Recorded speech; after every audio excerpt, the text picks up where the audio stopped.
Break this one down. We bring in our good friend Evan Giddings of 95.7 The Game. He hosts the pre and post game show for the Warriors. Evan, always great to have you on. We appreciate you taking the time. Are you ready for the series against the Rockets? Yes, I am. It's good to be back with you. And for what it's worth, whoever said it, I do agree. 13 points is not a lot in an NBA game. So I'm 100% with you there. It's going to be an exciting series. It's the whole, youth versus experience, physicality versus guile, if you will. And then the Warriors are a team that are trying to, with 335 and ups, defeat a bunch of 22-year-olds. So it's going to be the pups versus kind of the older dogs at the park, and we're going to see which team comes out on top. Yeah, for sure. And the Warriors have already warmed themselves up for this playoff series with that nice win over the Memphis Grizzlies in the plan to just do their work early so they can get a little rest to face off against the Rockets. What did you learn about this Warriors team from that win in Memphis? Because what I'm starting to see, Evan, and this has always been there with him, but Steph turns it on. Like, he is a guy that when the moment calls for it, he doesn't blink. He steps right up, and it feels like he's trending towards another great or historic playoff run. Well, I think that particular game is just kind of extrapolated what we've learned throughout this 30-game stretch with Jimmy Butler, in which they've won 24 of them. All Steph needed the entire time was just some help.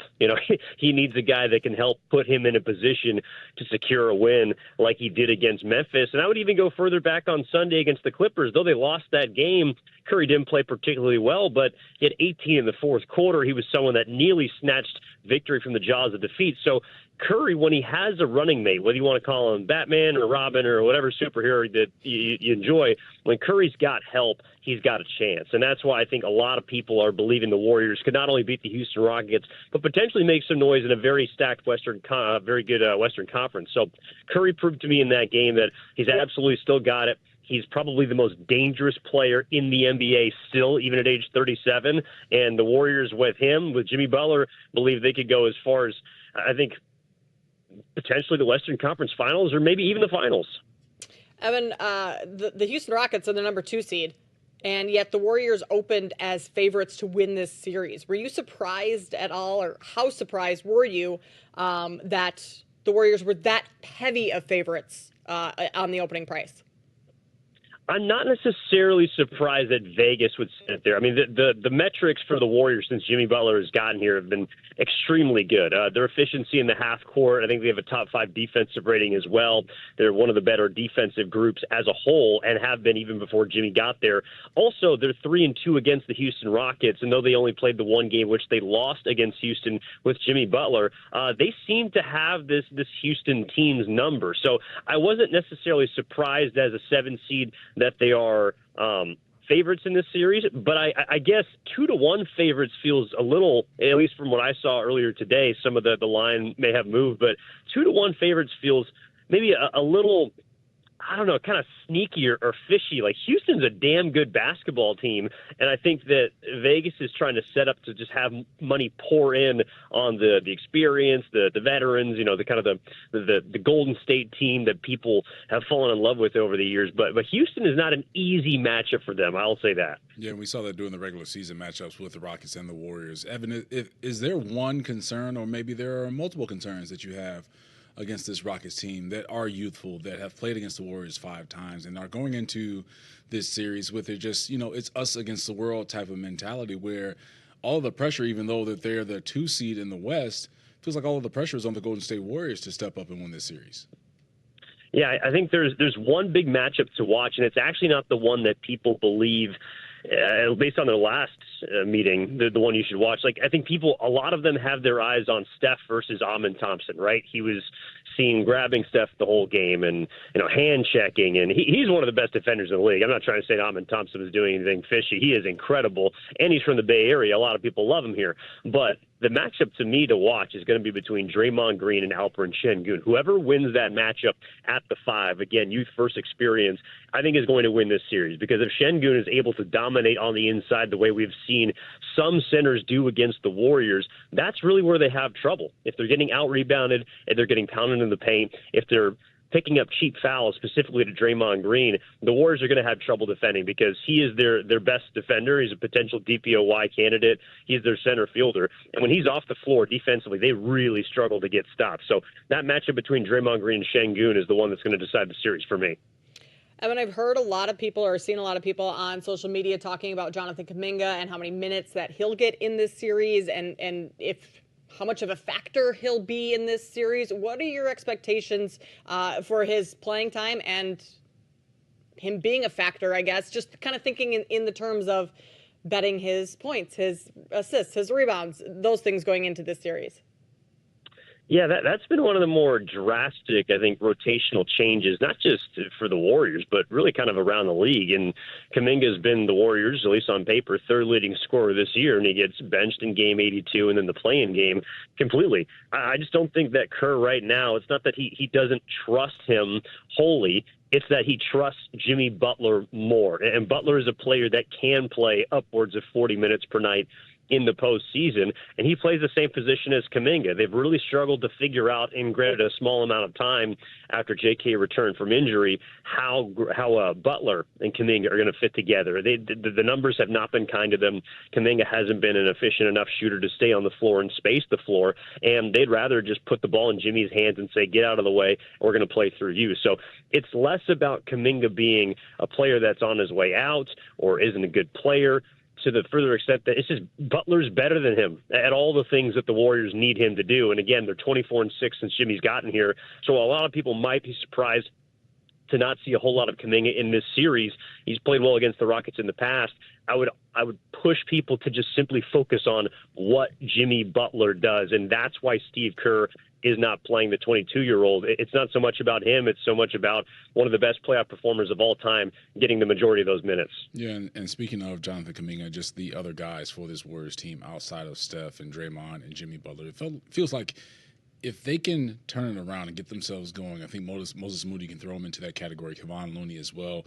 But it feels like this Warriors team is slept on for some reason when you think about other teams in the Western Conference, Evan. But that could be a dangerous thing for basketball fans and players as well, just knowing what this Warriors team is and what they can just do against you in a series. Yeah, I think it's a really good point, and I think that the two guys that I have the biggest question marks about are Moses Moody and Brandon Podziemski. They both have not had significant series experience in the playoffs. Moses had some off the bench during their finals run, but Brandon Podziemski has never played in the playoffs before. Both of those are starting players, and you're going to need them to knock down shots because Houston does a really good job of running opposing teams off the three-point line. They get into your jersey, and they also force the non-shooters to beat them. So Steph Curry and Jimmy Butler are going to take a bulk of the shots. Curry, obviously, from downtown. But Houston is going to make Brandon Podziemski and Moses Moody, I believe, beat them in this series. And so if they can grow up in real time and play big in these postseason minutes, I absolutely believe the Warriors have a good chance of winning. If not, it may go the opposite way. So how those two people perform, Moses along with Brandon, come postseason time, in a lot of ways is going to shape this Houston series. We're talking with Evan Giddings of 95.7 The Game, host of the Warriors pre- and post-game show. Evan, over or under on how many fights we get between Dillon Brooks and Draymond Green in this series? Yeah, it's funny. We were talking about that this morning. Like, who's the first person that's going to get ejected in this series? I actually, my money's on Ime Udoka. It's not even a player out there. I think it's going to be a coach. But yeah, look, there's no doubt that there's some bad blood built in between this team. Obviously, Dillon Brooks, from his days in Memphis, he clotheslined Gary Payton II, broke his wrist in that semi-series in 22. Even Fred VanVleet, he took a Warriors ring in 2019 with the Toronto Raptors. There's no love lost between these two groups, and I also think Ime Udoka is someone that kind of channels his own us against the world mentality through his team. So there is going to be a lot of physicality. I think Draymond Green is probably going to be somewhere in the center of it. My best bet for Houston is going to be Dillon Brooks. I do think we will see, if you set the series ejection number at 1.5, I don't know if you can get odds out there, but I would lean towards the over. I think we're going to see some people tossed. It's the playoffs. Why not? I mean, that's what you want, that type of energy in it. But you brought up Ime Udoka, and of course, he wants to have his own get back against this Warriors team with that last meeting against them in some type of playoff format in the NBA Finals where the Celtics lost to the Warriors in 6. But the coaching battle will be an interesting one as well, because you have two great basketball minds really going back and forth with each other on this one. And I keep bringing up the 5-game scenario with these teams in the regular season. I mean, how much does that factor into the chess match that we'll see between Steve Kerr and Ime Udoka? I think that the coaching battle to me is actually somewhat of a wash, and it's no disrespect. I think Udoka is a little bit better in game from what I've seen this season than Kerr, but I think that Kerr is a much better adjuster when it comes to between games. The kinds of cards that he has to play and that he has played over the course of his coaching career lend me to believe that that's where his impact is generally felt in the series. And it's not necessarily, well, this guy's hot, keep him in, we're going to go to this play, out of bounds, timeout plays, stuff like that. Ime Udoka, I think, is not necessarily given as much credit as he deserves, obviously, for what you mentioned with Boston, and now very quickly turning around a Houston team that in many ways is sort of ahead of schedule. So, I don't think it's advantage Warriors or advantage Rockets. They help their teams in different ways, and they have to, because they're completely different squads.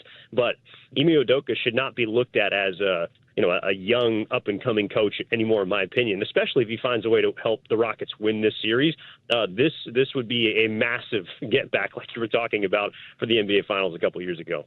If the Rockets win this series, is this kind of the start of the decline of the Warriors? I mean, with Clay gone, the dynasty is kind of over in terms of that grouping. But how many more years do the Warriors realistically have with Steph Curry to make championship runs? I think it's a great question, Kate, and I am kind of leaning towards that. You think about the two best teams in the West, OKC and Houston, and yes, the Thunder were 16 games better than the Rockets, but what do they have? They have young players under contract that are moving into or already in their prime. And if you're the Warriors, if you don't beat Houston this year, I don't understand how you're going to find a way to close the gap between now and next season. The Warriors are not getting any younger, and Houston is getting older. All of their players are 25 years or younger. They're prime impact players. And they also have a pretty young head coach who has molded this team in many ways after, I think, the kind of style of play that he emulated throughout a near 10-year career. The Houston Rockets are a very physical basketball team, and they're just starting to figure out how to win. If they win this series against the Warriors, I don't understand how the Warriors are going to close that gap between now and next season. You have to get them this year, because if you don't, I think it's going to be pretty dark next season against, again, not only Houston but OKC. Those teams are not going anywhere. And if you're the Golden State Warriors, I do think this lines up to be their best last chance to try and acquire title number 5, because the rest of the West is just, again, simply not going anywhere, and the Golden State Warriors are going to be 38th and 36 for their best players next year. They got to get these teams next year, because I don't see them doing it in the near future. Evan, 30 seconds. Who wins this series? How many games? I got the Warriors in 6. I think they have the two best players in the series, Steph Curry and Jimmy Butler. I think that those players, along with the rest of the Warriors, have enough experience combined. And when it comes down to a 2-minute game, I just trust them more. I don't know who the ball's going to go to in Houston. I know who it goes to with the Warriors. I think that's the difference in the series. So give me the Dubs in 6. Yeah, pretty safe bet when the ball's going to Steph Curry at the end of the game, and you need a bucket, that's for sure. Evan, we appreciate you taking the time to join us. Enjoy the game tomorrow, and we will talk to you again down the road. Kate, Cam, thank you so much. Anytime. Of course, Evan Giddings over from 95.7 The Game. You can find him on Twitter at Evan A. Giddings. Interesting, Cam. Yes, very interesting. A lot of nuggets from Evan, too. So love having him on the Bettor Angle. Always provides some substance and just the conversation, because the wash when it came to the coaching battle. I mean, you and I looked at each other, both our eyes perking up. Right. Oh. Yeah. And he brings up great points about Ime Udoka. It's not like he's an up-and-coming coach. No. He's been here. And he's had success. Had he stayed another year at the Celtics, had he not been, forced out, I think he would have won a title with the Celtics. I agree. And we would not be thinking of him as a young and up-and-coming coach if that was the case. Joe Mazzulla who? Yeah, right.